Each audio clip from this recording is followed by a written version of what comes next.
Budget की, जहां आज मोहन यादव सरकार का दूसरा और अब तक का सबसे बड़ा बजट पेश होने वाला है। करीब 4 लाख करोड़ का यह बजट 25 सदस्यीय टीम ने मुख्य सचिव अनुराग जैन और वित्त सचिव मनीष रस्तोगी के नेतृत्व में तैयार किया है। इस बजट में किसान, महिला, युवा और गरीबों पर विशेष फोकस रहने वाला है। इस बार का यह बजट प्रधानमंत्री के मंशा अनुसार किसान, महिला, युवा और गरीब पर फोकस्ड रहेगा। आम जनता के लिए इस बजट में कितनी राहत होगी, उम्मीदों पर कितना यह बजट खरा उतरेगा, कुछ ही वक्त बाद यह स्पष्ट होगा जब विधानसभा में वित्त मंत्री जगदीश देवड़ा ये बजट पेश करेंगे। 4 लाख करोड़ रुपए से अधिक का बजट, जिसमें 4 थीम पर यह आधारित, गरीब, किसान, महिला और युवा, इंडस्ट्रियलाइजेशन, इंफ्रास्ट्रक्चर, शहरीकरण की झलक भी इस बजट में नजर आएगी। इसके अलावा आपको ये भी बता दें कि राजधानी भोपाल और इंदौर को मेट्रोपॉलिटन रीजन के प्रथम फेज का ऐलान किया गया था और ऐसे में यह माना जा रहा है कि इस पर मुहर भी विधानसभा में लग सकती है। भोपाल का फैलाव रायसेन, विदिशा, सीहोर, राजगढ़ के साथ नर्मदापुरम तक, तो वहीं इंदौर रीजन में देवास, उज्जैन और धार तक। जिस तरह से विकास के लिए मेट्रोपॉलिटन रीजन घोषित करने की बात लगातार चल रही है, उम्मीद की जा सकती है कि आज के बजट में इस बात पर भी चर्चा संभव है। कर्मचारियों के लिए 14% डीए का सौगात, डीए का तोहफा दिया जा सकता है। गरीब, किसान, महिला, युवाओं पर आधारित तो इस बार का यह बजट रहेगा ही, जिसमें युवाओं को रोजगार उपलब्ध कराने पर जोर रहेगा।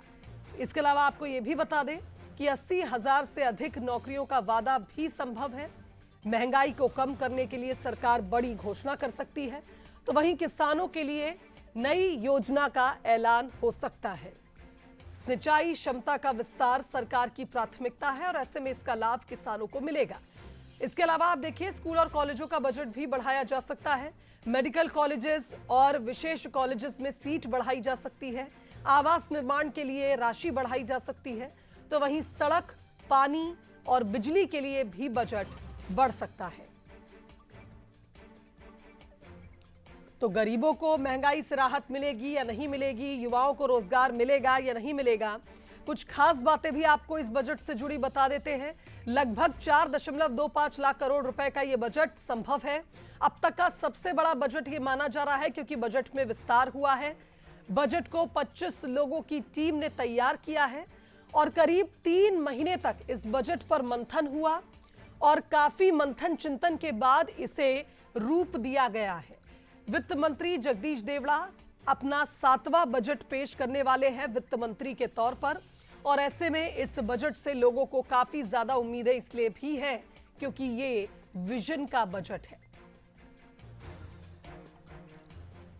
तो आर्थिक सर्वेक्षण रिपोर्ट पेश की गई और इस रिपोर्ट में कुछ आंकड़े साझा किए गए। साल 2024-25 में जीएसडीपी में 11% से ज्यादा की बढ़ोतरी हुई, जहां 2023-24 में 13,53,809 करोड़ रुपए थी ये राशि और 2024-25 में 15,03,395 रुपए तक जीएसडीपी पहुंच चुकी है।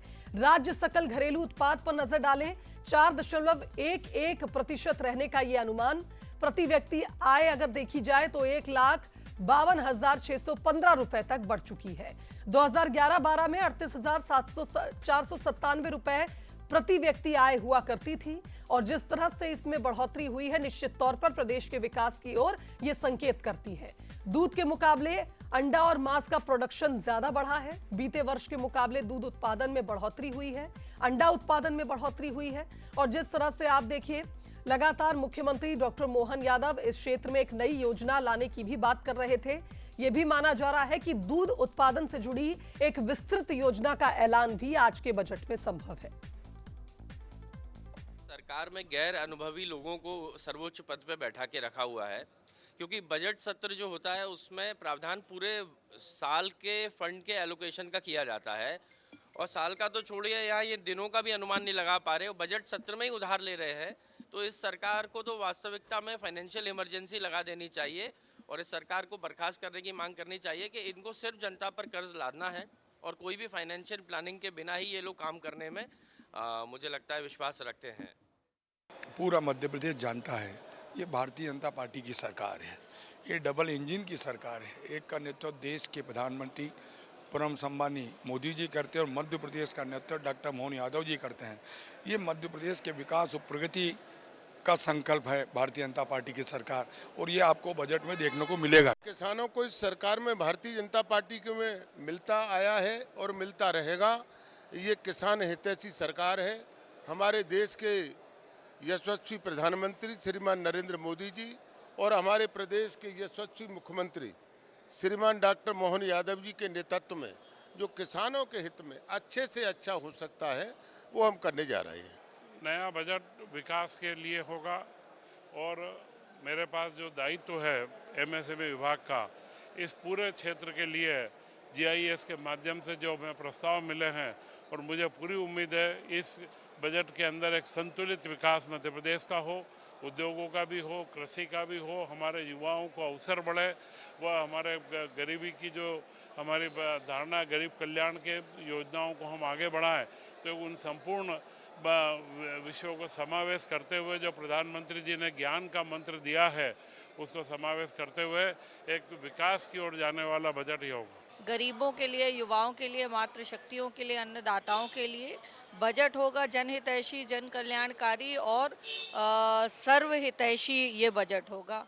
लोअर क्लास से लेकर मिडिल क्लास तक के लिए ये बजट होगा, सबके पॉकेट फ्रेंडली बजट होगा।